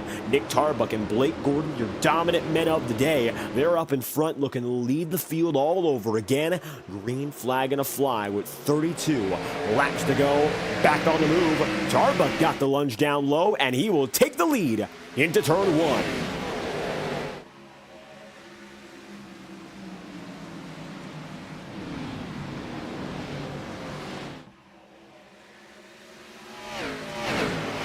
Three wide already, smoke beginning to clear up on the circuit. You could see less fog than ever before tonight, and now we're getting into the best conditions of this event, and already aggression has ramped up and higher than ever before. Three wide coming out of corner number 4. It's going to be DeBarro there with Braxton Deweese. DJ Stagner still right there with them. 100 laps in, it's going to be the century mark we've hit, and as such, Stagner going to stay right there with Braxton Deweese. In addition, you see Brad Patton the mix as well. Drivers we haven't seen all night long now coming up into play, and it's going to be side by side with Thunhorst, Alan Dobbs, Thomas Bressi all together as well. And now with the biggest cluster we've seen all night long, how different is the racing going to be? Everyone should be good to come home on the equipment they've got. Nick Tarbuck has ran away, of course. He's got the opportunity to do so, and he is now going to take it. He's got the lead and has it as it stands by a total of 0.6 of a second. Blake Gordon's still going to be second, but really not much an opportunity for him right now to chase back in. As Vinny Tigner going to be up top on Anthony DeBarro. There's Braxton Deweese, and you also see Alan Dobbs getting loose up in the wall. Will this be trouble? We're going to find out. Dobbs keeps it straight. Everyone shuffles. Carter Casey goes down low for several positions, but we stay green, and it looks like everyone gets away. Dobbs very close to perhaps another yellow flag there, and Chad Mikas is going to make it close. Both of our bracket drivers from both of the brackets themselves for the semifinals. There you have it. Trouble at the same time. Dobbs is going to fall behind Thomas Bressi, and you also have Rob Ackley now being ahead of the 25, because that's going to be a huge slide down for Chad Mikas, and it's going to change the brackets big time here. Now it's going to be Ryan Potter side by side there with the 22, and they'll be going inch to inch here through the first 2 turns. All the while, Nick Tarbuck is set to lead them into the final 2 turns. One driver going to pull out big. That looked to be Cody Griffin. Griffin takes it 3 wide. Tim Rogers top.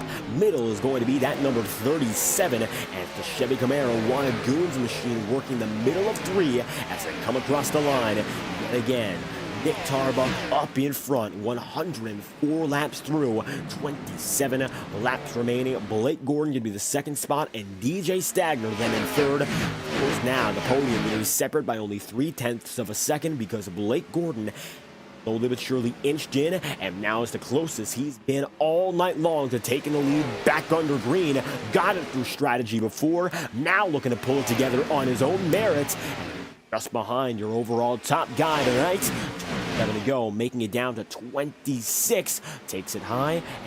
Side by side between the two drivers, looking at each other, a gap of less than 40 thousandths of a second, and DJ Stagner's in the mix as well. Now the number 24 machine, of course, going to be way back there fighting with Vinny Tigner. They're side by side as well. Same goes for Matthew Thunnels, but the leaders, the closest they've been under green. Now that 29 works bottom. Blake Gordon right up high at the line again. Gordon, your slight advantage into turns 1 and 2. He's got it there, and the top side may prevail. Racing groove going to develop differently now. The sun is back out on the circuit, and it looks like Gordon now with that edge. DJ Stagner going to help out here with a bit of an arrow push, and it's Gordon back on top. New race leader with 25 laps to go. It's Gordon, then Nick Tarbuck, then going to be DJ Stagner. As such, different look up in front as now DJ looking up top as well. 24 laps to go. There, in addition, you're also going to see Anthony DeBarro, Brad Patton. Top 5 looking fundamentally different now as we come down to the dying laps of this race, and 107 laps through. It's the group that got away versus those that are still fighting. Carter Casey going to be there with Thomas Bresci. Casey's been on the charge all day long, looking to get back up into the top 5 realm here. He's got Vinny Tigner just a few spots away, and overall, these are 2 of the rookies who have been standouts all night long. And it looks like they've been the best of the new drivers all through this event as they're 3 wide for the race lead. Gordon up top and Stagner in the middle. It's going to be Nick Tarbuck right down to the bottom side. They'll remain 3 wide down the backstretch, and Tarbuck going to be the man who gives with 23 laps to go. Lunges it just down to the bottom again to stick it through, and it looks like now Blake Gordon going to just slightly get the edge to take the lead at the line. 22 laps to go this time by, and we're going to crank it up with the best cameras on the iRacing platform. TrackCams22.com prevents any iRacing broadcaster from settling for anything worse than the top line cameras, and now presents to you your Crank It Up with 22 laps to go.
3 wide for just about a lap, 17 to go. Blake Gordon still not out the hornet's nest. He finds himself up ahead, but not by much. You see there, DeBarro, Brad Patton, Nick Tarbuck, DJ Stagner all around one another, and coming down to the final stretch here, this is it. Blake Gordon going to find himself, of course, up ahead again, but it looks like he's not going to have an easy time maintaining it. Anthony DeBarro looking down at the bottom side once more, and every driver inside your top 5. They're all looking for their first Ignite Series win of the year. For Blake Gordon, of course, looking to get the checkered flag for the first time in 2024. Likewise for DeBarro, these drivers are all looking for a first to get themselves in the points battle. Some of the best we saw last year pulling back together tonight, and with very long green flag structured style of racing we've seen for the majority of the day, these drivers letting strategy come to them, and for Gordon and Tarbuck respectively, they've been there since the very beginning.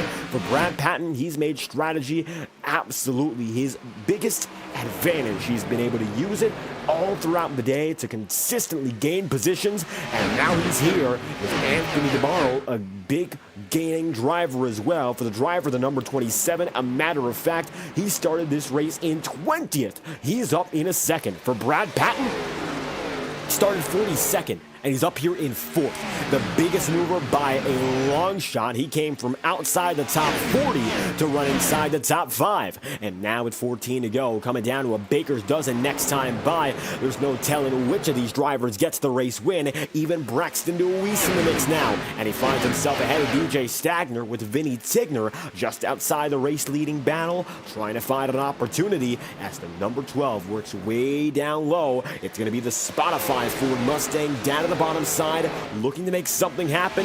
Can't quite get it done, but Stagner's close to losing that spot.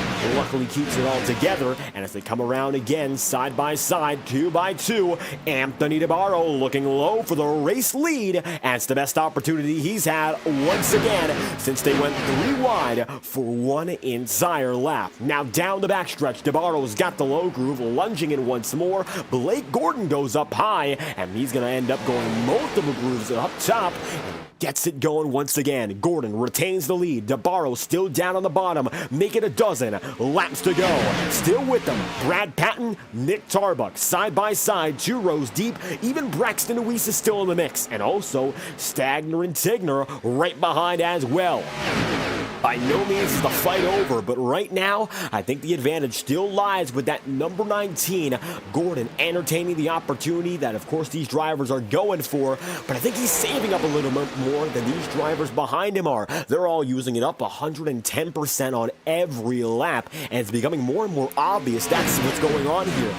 Blake Gordon has that higher side, might be able to roll the corner a bit better. I think he still has a slightly better shot, but that's not to say he can't lose the lead. DeBarro looking nice out of the corner, and now's an opportunity to take the clear. Just can't make it work. Stretching down the back straightaway again. 11 laps to go. Gordon still there. He'll go high, try to get a nice run, arc the corner perfect to stay ahead at the start-finish line. Line to line, 10 laps to go. At advantage, DeBarro that time through, and now Nick Tarbuck gonna look low again on Brad Patton. Braxton DeWeese in the mix as well. Take a look on board now with this number 13.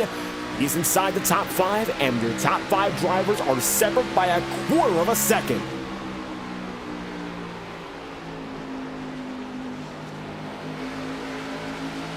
Braxton's right there too, and we can't count him out either. I think as a matter of fact, you can even not count out Stagner or Tigner, who are right behind. It's really going to be 7 drivers with a realistic chance at the win now as we come down to the single-digit laps. 9 laps to go this time by, and the Music City 130 all comes down to this. DeBarro going to be on the bottom groove. Of course, Blake Gordon right there up top as they maintain that side-by-side battle. It looks like now for DeBarro, he's going to lunge it a bit deeper, but just can't get it through at the line again. We'll see them coming out to the stripe. DeBarro gonna have that slight nose out, but Gordon gets to run nicely into turn 1 again, and they've been more or less dead even now for the better half of 30-odd laps. 27-lap stint they've been on so far, and right now it looks like they're going to be neck and neck again down that back straightaway. The wide angle will show you who still has a chance and who still has an opportunity to make those gains. It's 2 by 2. up in front for the top 4. 5th spot is going to be DeWeese, and you could still see him there working high, just can't get anything going because he is stuck behind the freight train that leads the field. At the line again, looks like a minor advantage goes to Blake Gordon, and it's that push of back and forth racing, which has given all these drivers an opportunity to lead just a bit, but still not an opportunity to make that happen. With that being said, it's Gordon still leading and DeBarro right behind. You can see there Tarbuck and Patton 1, 2, 3, 4 with 7 laps to go. Take a look on board here with the number 19 to show you how close these drivers really are.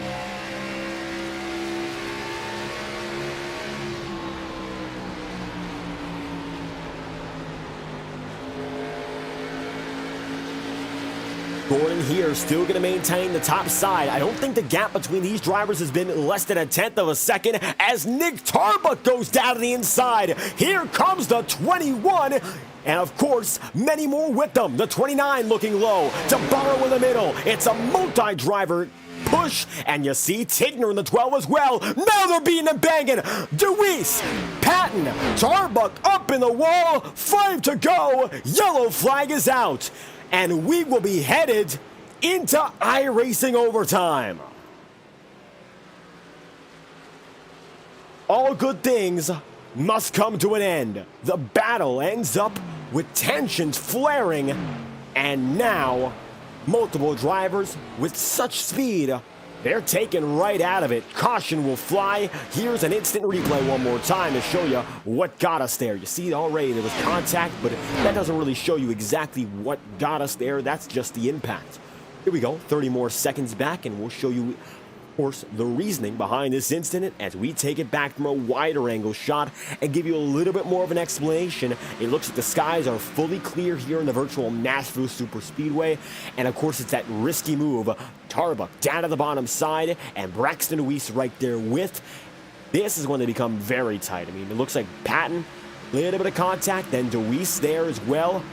And with such little room, racing incident at the very end of it all is going to send us into overtime, and the entirety of this race is going to change. I don't know if DeWeese, of course, is going to have anything to keep going.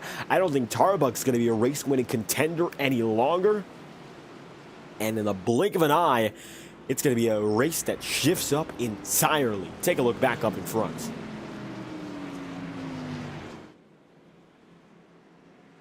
Blake Gordon leads.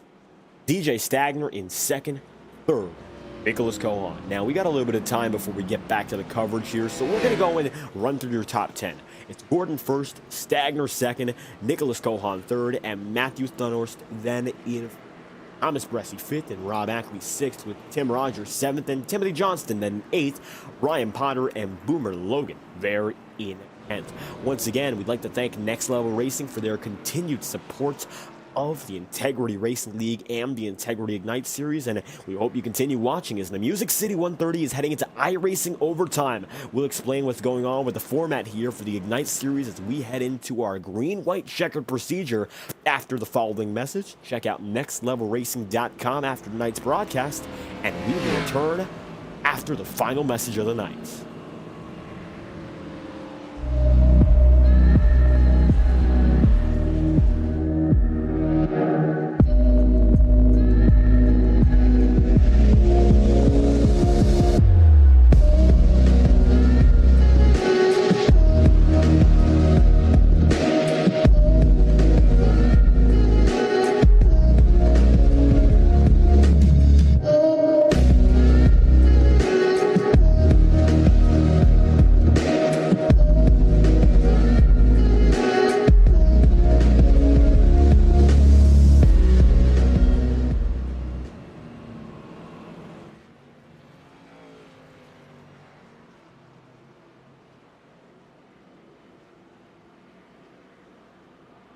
Three laps to go this time by, and of course it's going to be 2 when we get back at it. This is our iRacing green, white, checkered. This is going to be how it works out. So we do have 2 laps of racing left, but it all come down to whether or not we get to that white flag. Of course, if you get to the white flag, the race will be official no matter what.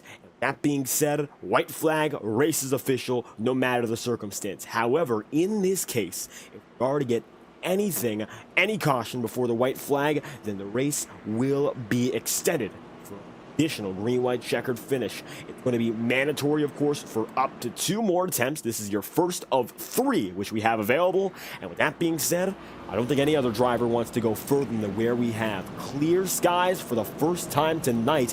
And if you've been with us since the very beginning, you remember this track was gray. We started this race and we got about 3/4 of the way there with it being entirely gray.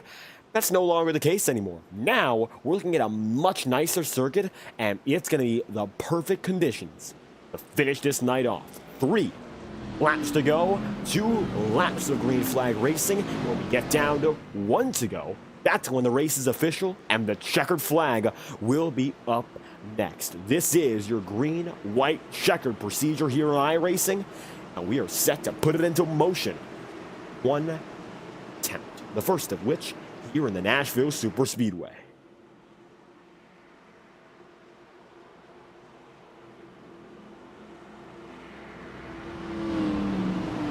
Blake Gordon up on the high side.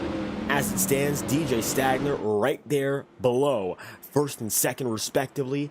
Of course, Stagner not leading a lap so far tonight, but he's been oh so quick, and he's right there in the confines of the podium all night long. For Blake Gordon, he's led quite a few laps and up there with Nick Tarbuck since the jump, and I think for the rest of the night, he's going to be there, the driver you really want to look out for. Matthew Thunhorst is hoping to go for 3 consecutive podiums. Nicholas Cohan, we haven't seen him up in front since last year, and this might be a chance to break through.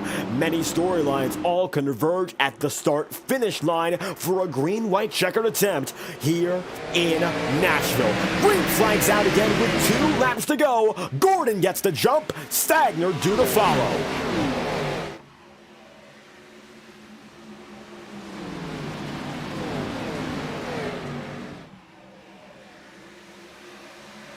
Blake Gordon can get that nice run down the back straightaway, but DJ Stagner has the drive. It's exactly what he needs, and now he puts himself on the second groove. Takes Cohan, Thunhorst, Bressie right there as well. As the white flag flies this time by, the race will be official. 1 lap to go this time by. It's going to be Stagner now trailing as Blake Gordon's going to do everything he can to defend. Here comes Cohan down to the bottom side. 41 now goes way low with DJ Stagner worked up top, and this will be it. Number 19 still going to lead the way, but Stagner with a chance to send it deep. There he goes. DJ down to the bottom. Blake Gordon remains right up top. Run for the checkered flag is here and now, and Gordon's in the wall. Avoiding the chaos, DJ Stagner returns to Integrity Ignite Series victory lane. How about that for Stagner? The lunge into 3 and the drive out of 4, and he collects the victory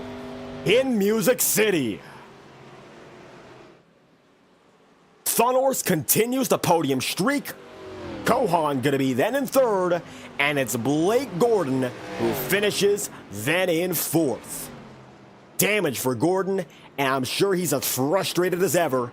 Stagner gets the win, then Thunhorst in 2nd, and Cohan position number 3. Now he's coming down a pit road here. Stagner getting it all done in the final moments of the race, and your inaugural champion for Swamp Motorsports returns to victory lane.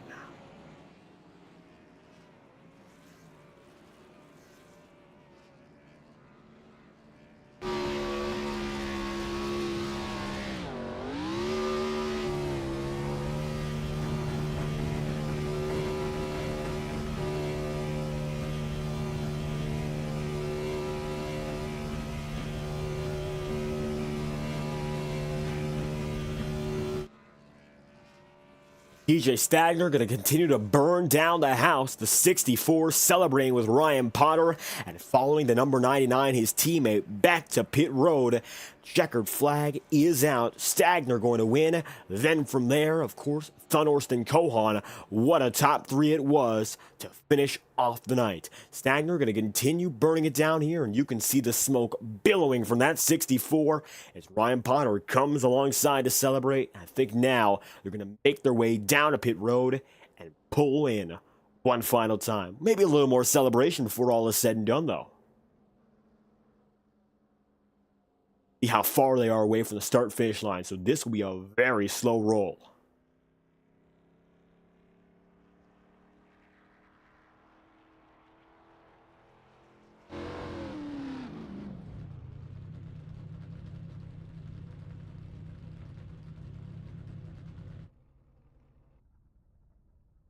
DJ Stagner gonna park it there on the start-finish line and conclude the night of racing here in Nashville. Let's take a look at your race results before, of course, we bring in your top 3 drivers for an interview after tonight's race. It's gonna be DJ Stagner who gets it done over Matthew Thunholtz in second, with Nicholas Cohan then third, and Blake Gordon in position number 4. It'll be Anthony DeBarrel then 5th, Chuck Sweeting in 6th, and then Thomas Bressi in 7th, with 8th place going to Vinny Tigner. It looks like Thomas Bressi going to win his bracket, and same goes for Rob Ackley, as it's then to round out the top 10, Carter Casey. Position number 11 then and there is going to be Timothy Johnston. 12th is going to be Micus, 13th, Trevor Drago, 14th spot going to be Tim Rogers, Kyle Cooper, 15th, and John Stevenson, 16th, with Todd Thomas, 17th, and Adam Wood, 18th. It'll be Cody Griffin, 19th, and Brandon Bernhardt, 20th, with Ryan Potter, 21st, Brad Patton, 22nd, and then Nick Tarbuck in 23rd, with Cody Smith, position number 24. And Jay Ashman in 25th, with Neil Froelich 26th, Brian McFerrin 27th, and Alan Dobbs position number 28. John Borst going to be 29th, and 30th, Stephen Wetton. And then from there, outside of the top 30, you're then going to see 31st going to be Braxton Deweese. Boomer Logan is going to be 32nd. 33rd is Joe Dinsmore. And 34th is Andrew Shaw. Position number 34, of course, going to be just ahead of Fife in 35th. Cody Erdman, 36th. And Sebastian Miller in 37th. Shane Ewing, 38th. Forrest Smith is going to be 39th. And Travis McQuistion is 40th. Then from there, Larry Yon, Chris Gabot, Gael Brooks, Justin Trombley, Alan Rowell, and Cal Filarski make up your 46 driver field. How about that for DJ Stagner? Your inaugural champion, waiting for a chance to win in 2024, and in the most dramatic fashion he got there. How about Music City? The racing night, of course, despite the climate being quite the issue early, didn't end up hindering anything. And as such, DJ Stagner is your race winner, returning to victory lane for the first time here in 2024. Of course, we know this Xfinity car comes natural with that championship from last year, but a chance to get the win so early in such an exciting way, I'm sure it's a win you're going to remember here in the Integrity Ignite Series. Stagner, you win the Music City 130. What's it like after collecting the checkered flag? I tell you what, that right there was one of the hands down best races I've ever been a part of. Just, running top 3 all day and then at the end kind of fall into like 5th, 6th and just watching all that in front. That was unreal. Like the 3 wide and all that. I mean, that was seriously one of the, if not the best races I've ever been a part of, just to get to watch. And, luckily the strategy played right, and saw a bunch of cars pit. And it was like, well, I mean, we can line up second or we can line up about 15th with tires, which, if you go multiple green, white, checkers, that 15th would have been better. But given the fact that it stayed green there at the end, second paid off. But I don't think anybody had anything for the 29. I hate it for him, what happened. But, I mean, he was in his own zip code. He was just playing with us. I mean, he could have drove off there at any point, but the top came in late and it made it really, really hard to pass. So, but yeah, that was just an awesome race. Green flag racing for the most part, and so close it was, especially, and I'm not quite sure if this really made much of a difference, but we noticed when the fog cleared up, the racing got even more intense. Weather was a big deal all throughout the night, but it seems like it only got better for the drivers as the race progressed. So I think that played into any factor as we tried out the Tempest weather system for the first time? I'll be completely honest. Like, I just got in the race and saw it was foggy, but after that, I didn't even pay a bit of attention to it. I couldn't tell you if it ended sunny. I guess it did end sunny. I just wasn't paying attention to it. I don't even remember seeing it shift. So that's shout out to iRacing for making those transitions really smooth and seamless because it never even crossed my mind that the race ended in sunshine. So that's a big shout out to them. We'll tell you that much. It just happens. It just got even more intense at the very end. Then, with that being said, everyone was really so even there on strategy, and everyone was so quick. It got so much closer. It's a night of extremes. Very hard to put it anywhere else. With an overtime in mind, you think there was anything else you could have done besides making that last lunge? It worked out, of course, but I think there was any other opportunity, or that race was just do or die given the speed around everyone. I had an opportunity going into turn one and chose the top just because I didn't have faith in the bottom at all. I thought if you were going to win the race, you were going to have to make the pass on the top. It just seemed to be the way the race was going. But, it's one of those deals where you're clear a second, last corner, last lap. You don't just want to follow the guy to the top. So you just throw it to the bottom. In worst case scenario, he beats you off turn four and you finish second. Or best case scenario, like what happened, he got a little loose or something. Haven't went back and seen the replay, but best case scenario, he makes a mistake and I have a good corner, and it's just the way it plays out sometimes. So, I mean, it wasn't strategic. It was just kind of, well, we're here. This is the last opportunity I'm going to get. Might as well take it or lose it. You know what I mean? So it wasn't really strategic or anything, I wouldn't say. That being said, it all comes down to a night in victory lane after hard-fought racing from start to finish here in Nashville, and fair share of ovals. And the next one coming up, it's going to be Kentucky. And we saw, of course, last year that race played out quite nicely with the strategy and such, but very early on the schedule this year. Getting the win early, of course, a great one to get out of the way. How do you feel about your chances to keep the good runs going here and keep the 64 in front? Well, I mean, I think we're running really well at Daytona, and then got caught up in somebody else's mess and ran pretty well at Auto Club. Had a chance at that one, made a few mistakes late. Um, Coda's just Coda. I'm never going to be good there, so that was a write off from the beginning. I'm optimistic for Kentucky. I mean, it's kind of in my what I would consider my best skill set, mile and a halfs and tire management races. Um, I think we got a chance to run well. I mean, only time will tell. Every track's different, and you never know when the weather is going to play a factor or what might happen a bad qualifying run. I mean, it was so hard to pass out there. Like if I would have started 20th, no shot at all. I mean, it's qualifying, got to execute from the very beginning of the session to the very end. So, I mean, the margins are so unbelievably thin in this league. You almost have to make the entire race full of perfect decisions to have a chance late. And so, I mean, that's why we got a shot at Kentucky. I'm looking forward to it. I think it should fit pretty well in the wheelhouse, but it got to execute early and often. Executing early and often. I think that's how it is just about every week here, and tonight, no difference. DJ Stagner, the checkered flag is yours in the Music City 130. If there's anyone else you'd like to shout out after tonight's race, make sure to let us know. Shout out all the Team Swamp cars in there: Ryan Potter, Sebi, Sebastian Miller. I think Sebi had a little bit of bad luck, and Ryan might have too, but their luck will change here, and they'll get it on track too. So just a matter of time. Shout out to them and Ty and Connor, everybody Swamp Motorsports. Billman was in there. Sean Billman, he was kind of overwatch for everybody for us tonight, just kind of making sure we all knew what was going on strategy wise. So shout out to all them. Just like that, DJ Stagner coming through with a checkered flag in Nashville. We thank you for your time. All right, thank you, appreciate it. Stagner on the move, a driver we've talked to a few weeks in a row now, makes another appearance tonight. A definitely different race, but for Matthew Thunhorse, the podium streak stays alive. And this time, it's one spot better than where we've seen you previously. It's a second place finish, and oh so close at the very end there. You got it. Second place run in Nashville. How you feeling? After that race, David,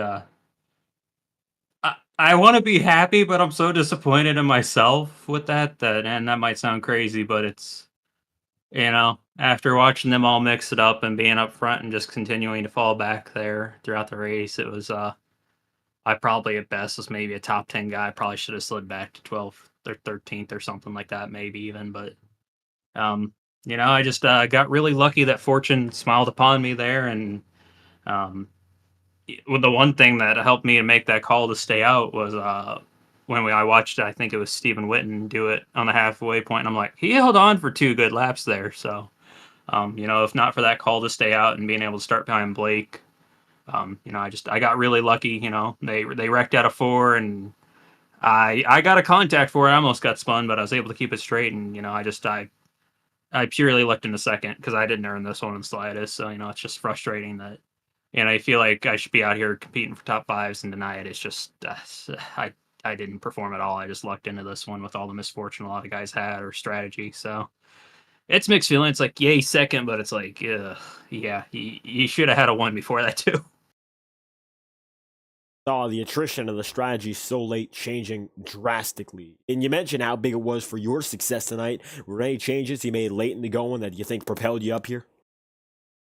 I don't know. The biggest change I had to deal with was with, I think it was that caution with 40 or something to go. There was some sort of issue, and all of a sudden that pit exit cone, that blue cone, I was wearing that as a dunce cap. So yeah, yeah, somebody just posted in the Discord, but that's pretty much the view I had, where it's like the whole right, because I run a triple monitor setup, so my whole right screen was blue cone. Like I was wearing like a visor, like the top half of my middle screen was blue cone, and so that was the one big change I had, and it was so frustrating because we go across the line, blue cone disappear, go into 1, throttle up, and come back, and so when I was 3 wide there on that final lap coming out of 2, it's like I pretty much couldn't see Kohan or DJ there, and it was just like, what? Well, I hope I don't wreck the field, and so that was the biggest change. But yeah, it was weird having a little hat accessory in the car, but no, other than that, it was just lucky that the race came to me though, David. And we're trying to look through. It doesn't look like it shows up on our end with the what's it called, the broadcasting and such. The blue cones don't show up on our side, but we do see the picture, and we'll try to get it up on the broadcast. Because wow, how about that view? Chaos at the end as we're looking at the finish once more. And I'll tell you this much: even though you say it was a lot of luck tonight, there's been a lot of success to this point. 18. Now, with that being said, up next on the schedule, Kentucky, which was a playoff race last. This time it's going to be very early in the season. How are you feeling about your odds to stack up again and look for a good run when we head to the Bluegrass State? Yeah, David, I'm gonna have to go to the drawing board and do something because I got to figure something out. Because I'm just, especially with the competition level increasing this year, I just feel like I'm just falling off to the wayside, and I'm not good at these mile and a half. And so I got to find something because I think I ran top 5 there last season, but that's with running green flag. And so these long runs is kind of where I do better, but these short runs are where I'm getting eaten up, or just not even short runs, but just not running a full green race and being able to take advantage of how I'm somehow able to qualify well. So I'm gonna have to put in a little bit more work and try to figure out what I can and try to figure out how I can drive a little bit better because I'm shredding the tires. I'm doing about everything where I'm feeling like I got about 10, 15 less horsepower coming out of the corners, and these guys are pulling me. So got a lot of work to do, and got lucky strategy wise, California in here, and we kind of earned a third at Coda last week. So got to make sure that we're earning more of this and not lucking into this, because once the luck runs out, then you're just out of luck. Not doing as well. That being said, another very solid run to, of course, finish off with no matter what happened throughout the race. Matthew Thunhorse, it's a second place on the day. If there's anyone else you'd like to shout out, make sure to let us know. Yeah, David, just everybody behind Integrity, and all the sponsors that'll put this on, and you all at Fireball Talks NASCAR for putting this on, and just everybody that came out this week and watches week after week, or even if they just showed by or stopped by for this first one. Those front runners put on one heck of a show for y'all. So this isn't the first time they've done it, so I'd come back next Monday and see if y'all can see more of this, because like I said, the competition's increasing, it's only getting better. So just thanks to everybody involved and everybody who watches, and yeah, hopefully see y'all next Monday. Can't wait for the next Monday to come around, because this one, it's a podium finish for the 8 team. Matthew Thunhorst, thank you for your time. Yeah, thank you, David. Thunhorst on the move, only one more driver to speak to who we haven't seen on the podium for quite a while. We'll see if he's available. It's Nicholas Kohan, who is in our broadcast booth right now, but does seem to be muted. So with that being said, we'll see if he's available. And if he isn't, we'll move on for our post-race coverage and finish off the night. With that being said, Kohan, the number 41 machine, comes through, gets it in third at the very end. Were the drivers who very much benefited from that late race shenanigan we saw there. Blake Gordon getting caught up and finishing just outside of the top three. And it was only a gap of about a tenth for him to fall out of that top three. Kohan making it out in the very end, and wait just a minute here and see whether or not Kohan is available. In the meantime, if you're still watching us for post-race coverage of the Integrity Ignite Series, the Octane Series is live tomorrow at Rockingham, and in addition, we'll be live next week with the Ignite Series at the Kentucky Speedway. We'd love to have you watch this. Looks like Kohan is not available for comment for the time being, so we move on to next. Final thoughts for tonight. We thank Kohan nonetheless for his performance and stopping by, giving us a good show, and finishing in third. So, just like that, we spoke to two of our top three drivers today.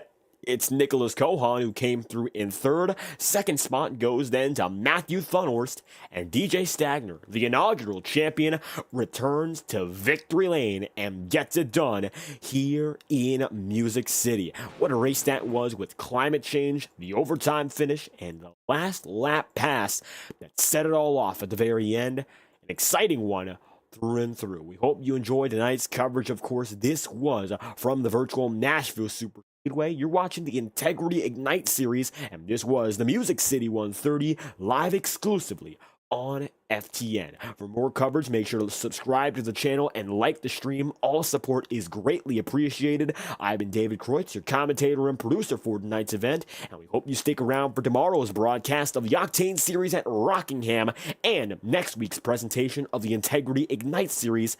At this time they're going to head to Kentucky. We'd love to have you there once more. Thank you all for your immense support of tonight's broadcast. We hope to see you live whenever we're live again on FTN, and we hope you have a fantastic night.